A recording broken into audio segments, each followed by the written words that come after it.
Hi all. Today we are delving into the intricate world of use case diagrams, the fundamental tool in the realm of system development. Our journey will take us through the definitions, purpose, and the component of these diagrams, all the way to the practical examples, the best practices, and the emerging trends. So, buckle up as we embark on this comprehensive guide to understanding and mastering use case diagrams. What are the items we are going to look up today? We are going to see the introductory part of the use case diagrams, the basic concepts of use case diagrams and symbols, the relationship and extending use cases, use case diagram examples, use case modeling, the best practices, tools for use case diagrams in software development, challenges and future trends in use case modeling, and finally we'll conclude and summarize. Okay. Let us see the introductory part of the use case diagrams.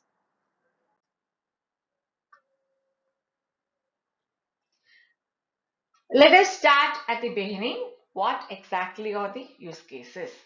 In a nutshell, they are the graphical representation that help us to understand how different actors interact with the system functionality. These diagrams are not just the technical blueprints. They serve as a common language that bridge the gap between the developers and the stakeholders. What is the purpose of having the use case diagram? The purpose of the use case diagram is to provide a high level view of the system's functionality from the end user perspective. It aids in understanding the system requirements, interactions, and the dependencies. Okay, these use case diagrams are very much useful to understand who are the people who is going to make use of the system. What are all the available processes that are available? How this process, one process will interact with the other process.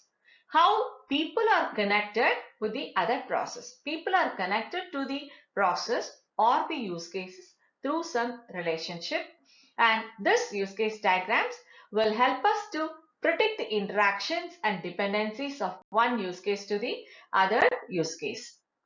Okay. Next we'll see what are the key concepts of the use case diagrams. We have two factors. One is the actors, the other one is the use cases. What are the actors? Actors are nothing but the external entities that is interacting with the system. This external entity, it can be the people, it can be the system, the entity that is feeding as an input, or the entity which is being given an interface with the use case, that we call it as what? We call it as the actors. Okay. Next is the use cases. Use cases is nothing but the functionality, the operations or the features offered by the system. We call it as the use cases. So use case is nothing but the process. Use case is nothing but the functions. In simple, what we can call the module, sometimes we call it as the use cases. Now let us see what are the basic components of the use case diagram. Okay. Actor is our main character in the visual narratives. They are nothing but the external entities that is interacting with the system. And these actors can be of primary users, secondary players, abstract entities, and even system boundaries. Use cases, on the other hand, is nothing but, we call this use cases as the scenes. We call this use case as the scenes. What does this scene represent? This scene describes the specific functionality or the features of the system. What are the characteristics of these use cases?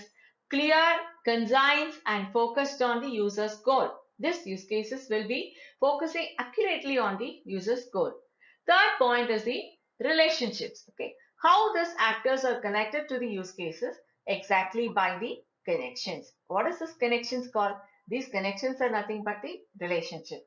What kind of relations can be established between the actors and the use cases, or between the actor to the actor, or between the use case to the use case? We can establish the relationships like associations, generalizations, includes and excludes relationship. Okay. Now next is the use case diagram symbols, the very interesting part. What are the three components we have mentioned? Actor, use case and the relationship. Now let us see how to represent the actors. How to represent the actors. Okay. This, as we proceed further, this understanding the symbols, it becomes very, very crucial. These actors are depicted as a stick figure or a simple shape. Then the use case symbol, here we use our oval or the ellipse for representing the use cases, that is the process. Next is the relationship lines.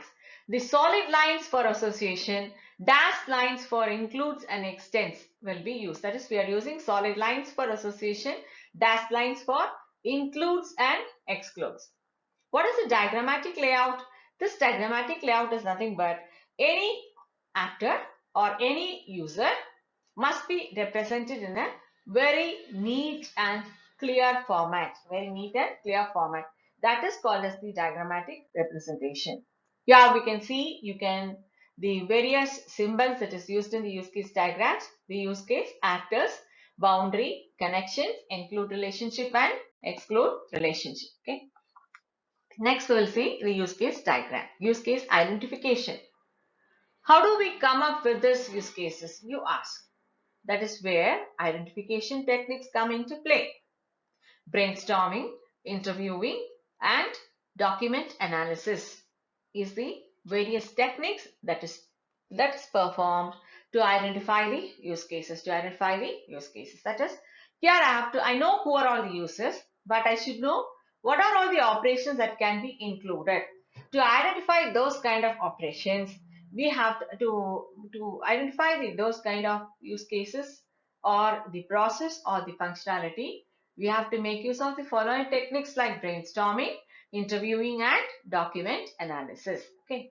Finally, identifying the actors and their roles become the very challenging task. It becomes a very, very. Next is about use case descriptions. So with the cast in place, it is time to dive into the details. Now let us see what are all the information the use cases should have.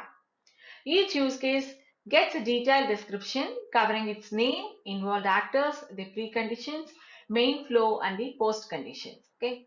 What is the name? This name, it tells about the reflective of the functionality. Entities, it tells about the actors, means entities who are all involved. The precondition, it is nothing but the assumptions before the use case starts. The main flow is nothing but step-by-step actions. The post condition is nothing but the state after the successful completion. Now let us see about the relationship and extending the use cases. What are the three important relationships that we use? We are using association relationship, dependency relationship, and communication relationship. What is the association relationship? This association relationship, it connects with the actor to the use cases. This will be connecting us with the actor to the use cases. Here we are using a communication link. That is, we use a line to represent the relationship between the use case and the actor. Next one is the dependency relationship. This signifies a relationship between the two elements where a chance in when one is affected, the other is also affected. For example, I can tell sports and football. Sports is one use case and football is another use case. Now, wherever I make the changes in sports, that change will be reflecting in the football also. Wherever I make a change in football, that change may not affect in the sports. So here we can tell the use case football is dependent on the use case sports. Okay. So signifying the relationship between the two elements where a chance in one affect the other. How can we represent this dependency diagrams? This dependency arrow marks is used for representing the dependency relationship in the use case diagrams. The next one is the communication relationship. This tells about the interaction between the two different actors and how to depict the line connecting the actors. In what sense we have to depict the line connecting the actors. Okay. So these are the three types of relationship: association relationship, dependency relationship, and communication relationship. Then how to extend the use case diagrams. What we have to do for extending the use case diagrams. One use case will be including the other use case. That we call it as what? We call it as the inclusion relationship. As I mentioned previously, let me take the same example. I have one use case called sports, the other use case called football. Now, can I tell football is included in sports, or can I tell what can I tell if one use case includes the other use case? Sports include football. Sports include football. Can I tell like that? This enhances the modularity and reusability. That is based upon the inclusions. What we can do, we can easily divide up into modules, and these modules can be easily developed. Okay. Next is what? Next is the extension relationship. When one use case extend the other use cases under certain conditions, we make use of the extension relationships. Okay, this allows for the flexibility and optional features. This allows for the flexibility and optional features. Okay, the same example, when I take two things, one is sports, other one is the football. Here what can I tell? I can tell football extends sports. I can tell the use case football will extend the use case sports. Can I tell like that? It is possible to tell. What is the next one? Next one is the generalization relationship. This helps to create the hierarchy of the use cases. It prompts abstraction and generalization. Next is the system boundaries. Okay. Let us all talk about the boundaries. What is this boundaries? This boundaries define the limits of the system in a diagram. This includes acknowledging the external systems and understanding how they react or how they interact. Okay, like setting up a stage. System boundaries ensures the clear focus on our system's performance. They have a major concentration on the system's performance. Now let us go into the example of the use case diagrams. Here we have mentioned about the online shopping system. So as far as the use case diagram is considered, we will be talking about the three components. One is the actors, second one is the use cases, third one is the what is the third one? Third one is the relationship. Now let us see what are all the actors that has been involved. Here we make use of two actors. One is the customer, the other one is the admin. What a customer can do, what are all the activities a customer will do? He will log into the website, he will browse the pages, he will browse the website, he will, if he is satisfied with any product, he will add the product to the cart, he will make the payment, he will remove the cart, he will come outside from the cart, and finally he will close the account. These are all the activities that will be done by the customer. What an admin can do, admin can manage the product list and can manage the user accounts. Okay, what are all the various use cases that can be available? As I told you, browse products, then add to cart, remove cart, check out, and manage products are the various use cases that will be available. To this use cases, who are all the actors involved? To browse products, the actors involved is the customer. To add to cart, remove cart, and to check out, we have the inclusion of, or these are all used by the actors customer. Okay. Then admin will be using the checkout process and the manage account process. Okay. Here I have depicted the use case diagram using agro-UML. Here you can see we have the two actors, customer and the admin. Here we have six processes: the login process, browse product, add to cart, remove from cart, check out, and manage the product. Here you can see this line depicts what this line will be.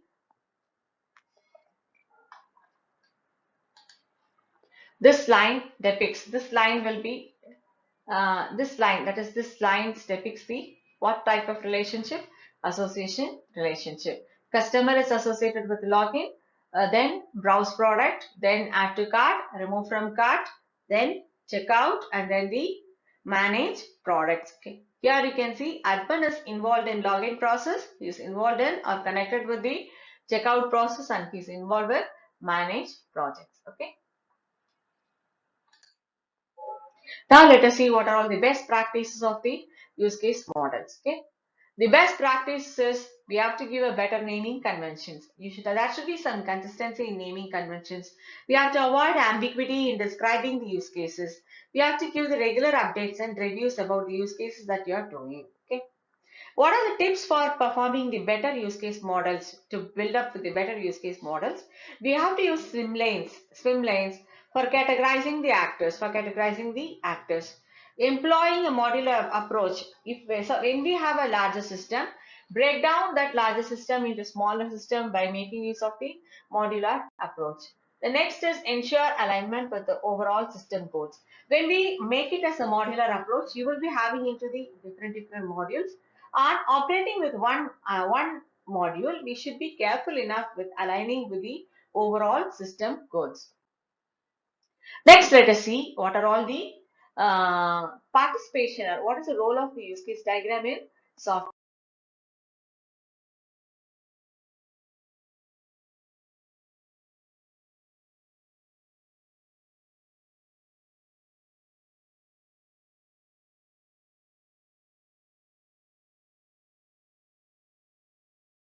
space involved in system design. It is involved in testing and planning. Okay. Now let us see. As far as the requirement analysis is considered, this here we are using the system engineering, we are using it in the system design, and we are also using it in the testing phase also. What are the common challenges and emerging trends? Common challenges and emerging trends. The common challenge we face when we create use case diagram is we have to creating and maintaining the use case diagram becomes a major task. Okay, we have to come out with the strategies to overcome the challenges that we face in creating the use case diagrams. We should have the continuous improvement in modeling the use cases. So once when we have a continuous improvement in modeling the use cases, we will be able to get a better product. Okay.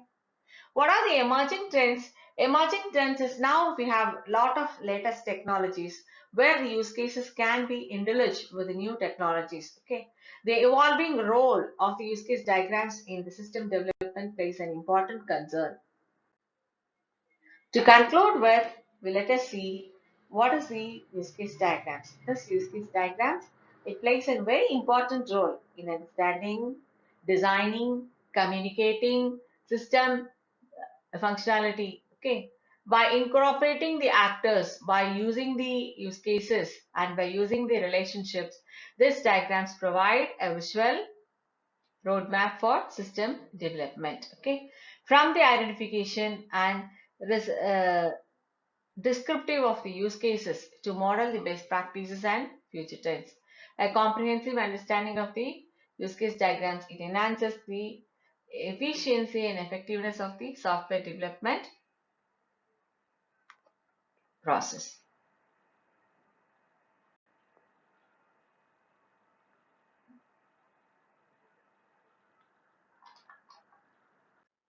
Today we have seen the session on use case diagrams.